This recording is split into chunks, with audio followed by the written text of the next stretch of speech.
இப்போ இப்போ இதுவரை 4வது லோன் லெட்டரில் 2 கணக்கு பார்த்தோம். இப்போ 3வது கணக்குக்கு 4வது கணக்குக்கு வருவோம். 3வது கணக்கு என்ன கொடுக்குறாங்க, x power m by y power n minus y power n by x power m equal to 2i sin m alpha minus n beta அப்படின்னு கொடுத்துருக்குறாங்க. ரைட்டா? இப்போ நமக்கு ஆல்ரெடி தெரியும் எக்ஸோடைய மதிப்பு என்ன எடுத்துக்கிட்டோம், cos alpha plus i sign. நம்ம தான் 2 கணக்கில் எடுத்துக்கிட்டோம்னு அந்த இதுதான். அடுத்து ஒய்யோட மதிப்பு cos beta plus i sine பீட்டான்னு எடுத்துக்கிட்டோம். இப்போ இங்கே எக்ஸ் பவர் எம் அப்படிங்கிறப்ப cos alpha plus i sine alpha whole power m அப்படின்னு இருக்கு. இந்த டிமாவரின் தேற்றத்தில் சொன்னோம். எப்படி சொன்னோம், cos beta plus i sine beta whole power n equal to cos n beta plus i sine n beta அப்படின்னு டிமாவரியஸ் தியரம் எழுதணும்.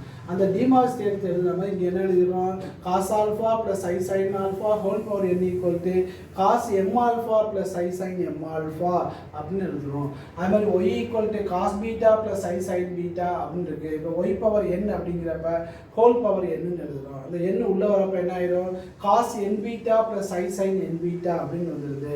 இப்போ நம்ம கணக்கில் என்ன கொடுக்குறாங்க, x power n by y power n அப்படின்னு கொடுத்துருக்குறாங்க. அப்போ இங்கே cos m alpha plus i sine m alpha by cos n beta plus i sine n பீட்டான்னு எழுதுவோம். இப்போ நமக்கு இங்கே உள்ள பகுதியை வந்து என்ன பண்ணுவோம், இணை கலப்பு எண்ணால் பெருக்கணும். அப்போ இணை கலப்பு எண்ணா இங்கே ப்ளஸ் இருந்தால் என்ன பண்ணணும், மைனஸ் ஆக்கி மேலேயும் கீழே பகுதியும் தொகுதியும் பெருக்க வேண்டும்.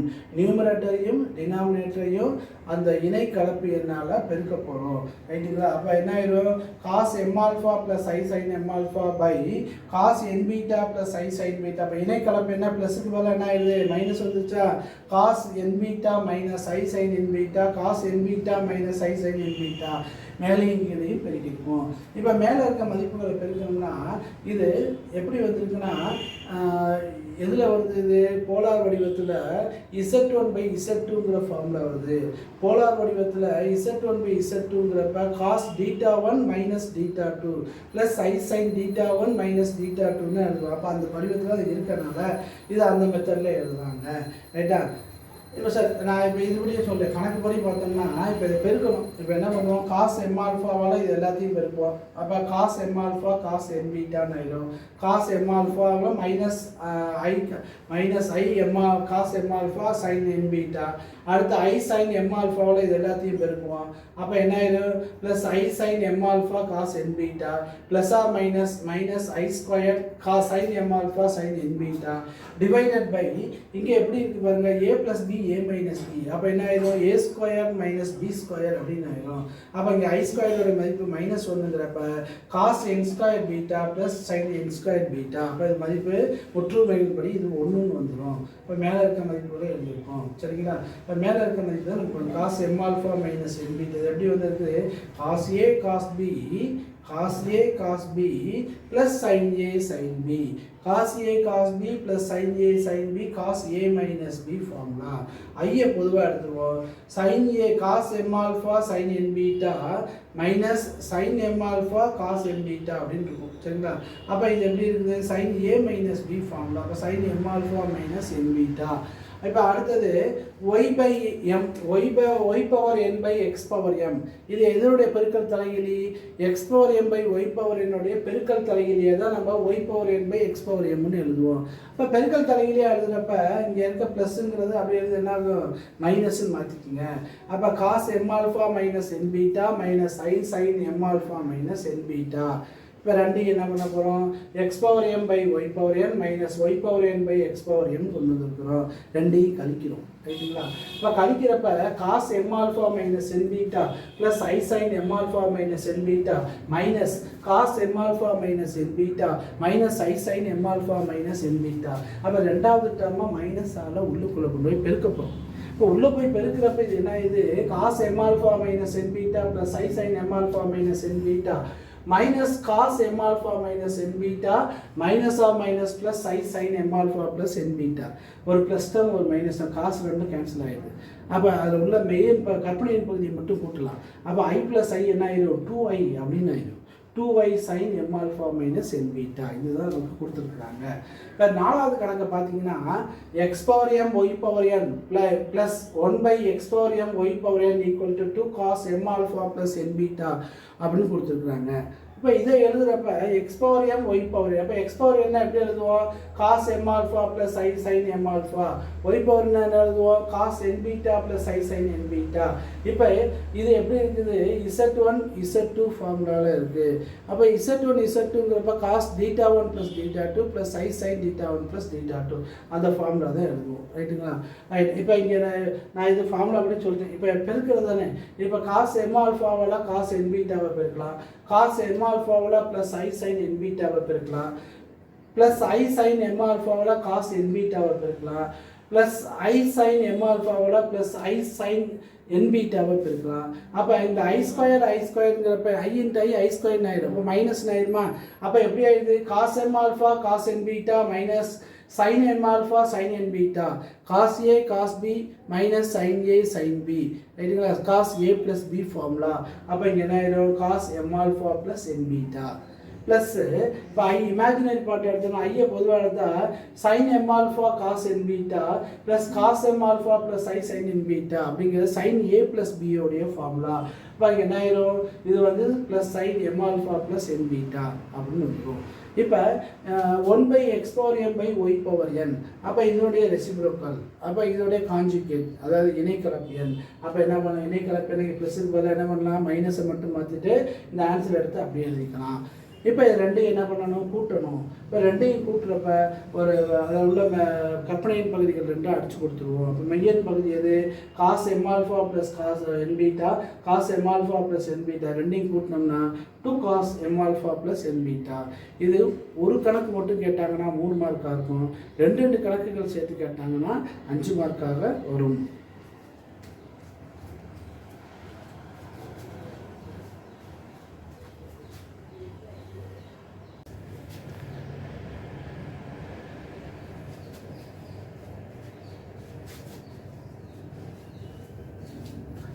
ஏழாவது கணக்கு பயிற்சி 2.8ல் ஏழாவது கணக்கு sigma k = 1 cos 2k pi plus i sine 2k பையின் மதிப்பு காண்க அப்படின்னு கேட்டிருக்காங்க இது கூடுதல் சரியா சிக்மாங்கிறது கூடுதல்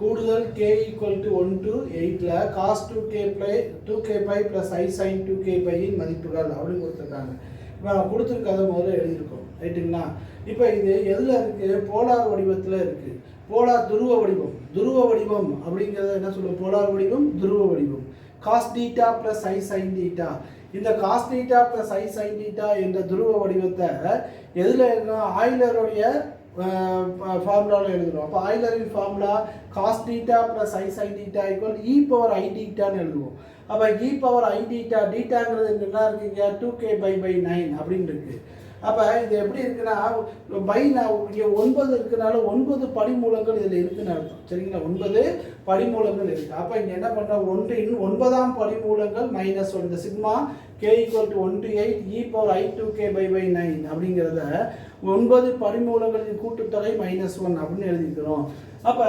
ஒன்றின் எண்ணாம் படிமூலங்களுடைய கூட்டுத்தொகையுடைய மதிப்பு எப்பயுமே ஃபார்முலா என்ன ஆயிரும் 0ன்னு ஆயிரும் அப்போ இது ஃபுல்லாகவே இந்த 9ஆம் கூட்டுத்தொகையோட மதிப்பு ஃபுல்லாக 0ன்னு ஆயிரும் 0 - 1 = -1 அப்படின்னு கொடுத்துடலாம் அடுத்து 8வது கணக்கு ஒமேகா ≠ 1 என்பது ஒன்றின் முப்படி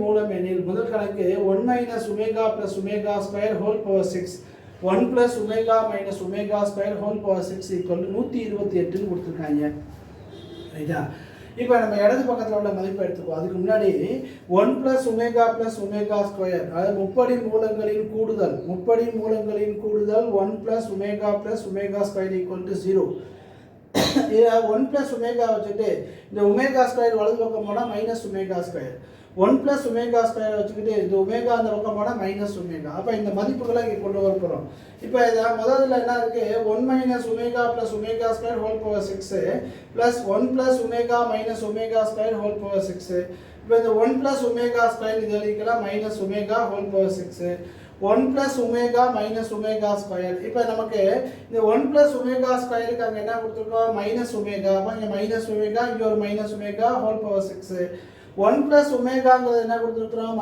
omega square - omega square - omega square whole power 6 அப்போ இங்கே இது ரெண்டையும் கூட்டினோம்னா -2 omega whole power 6 plus -2 omega square whole power 6 அப்படின்னு ஆயிடும். இப்போ 2 பவர் 6 2 அடுக்கு 6ங்கிறது 6 தடவை போட்டால் 64 ஆயிரும். இங்கே ஒமேகா பவர் 6 ஆயிரும். இங்கே 66 ஒமேகா 6 எவ்வளவு 12 ஒமேகா பவர் 12. இப்போ 64 into omega power 6 omega cube whole ஸ்கொயர்னு எழுதுகிறோம்.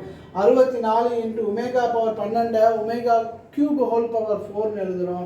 அப்போ ஒமேகா கியூபோட மதிப்பு 1ங்கிறப்ப 64 + 64 எவ்வளோ ஆச்சு 128 அப்படின்னு ஆயிடும். அதில் ரெண்டாவது கணக்கு என்ன கொடுக்குறாங்க 1 + omega + 1 + omega square + 1 + omega power 4 up to continue 1 + omega power 2n = 1ன்னு நிரூபிக்க சொல்கிறாங்க.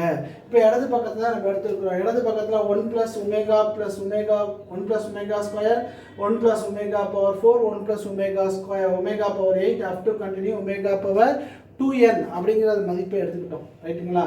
அப்போ 2n அப்படிங்கிறப்ப 2n காரணிகள் அந்த இடத்துல இருக்குன்னு அர்த்தம். சரியா? ஃபேக்டர்ஸ் அந்த இடத்துல இருக்குது. இப்போ நான் 1 + ஒமேகாவை எழுதிட்டேன், 1 + ஒமேகா ஸ்கொயர் எழுதிட்டேன், 1 + omega power 4 omega cube into ஒமேகான்னு எழுதிட்டேன்.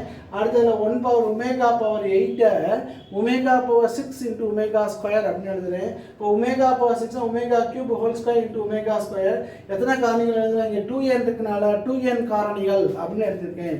2n காரணிகள். அப்போ இங்கே 1 + ஒமேகா அடுத்து இந்த ஒமேகா கியூபோடைய மதிப்பு 1னா இங்கேயும் ஒரு 1 + ஒமேகா. அப்போ 1 + ஒமேகா 1 + ஒமேகான்னு எத்தனை காரணிகள் வரைக்கும் போகும்? n காரணிகள் வரைக்கும் போகும். இப்போ இங்கே 1 + ஒமேகா ஸ்கொயர் இருக்கு, இங்கே ஒமேகா கியூப் 1ங்கிறப்ப இங்கேயும் 1 + ஒமேகா ஸ்கொயர்னு இருக்கும். அப்போ 1 + omega square 1 + omega square 1 + omega போயிட்டே இருக்கும். இது வரைக்கும் n காரணிகள் வரைக்கும் போயிட்டு இருக்கும். அப்போ இது எப்படி எழுதலாம்? அந்த n காரணிகளை 1 + omega whole power n 1 + omega square whole power n. இப்போ ரெண்டுக்கு என்ன பொதுவாக எடுத்துருவோம்? அதில் அடுக்கை வந்து பொதுவாக எடுத்துருவோம். அப்போ உள்ளுக்குள்ள உள்ள 1 + ஒமேகாவே 1 + ஒமேகா ஸ்கொயரையும் பெருக்குவோம். பெருக்கிறப்ப 1 + ஒமேகா ஸ்கொயர் + ஒமேகா + ஒமேகா கியூப்னு ஆயிரும். இந்த ஒமேகா கியூபுடைய மதிப்பு 1 ஒமேகா ஸ்கொயர் + ஒமேகாவோட மதிப்பு -1. ஒரு +1 -1 அடிச்சு கொடுத்துருங்க. அப்போ 1 மட்டும்தான் இருக்கும். 1 ன் அடுக்கு nங்கிறப்ப மதிப்பு என்ன ஆயிரும்? 1ன்னு வந்துடும். சரிங்களா?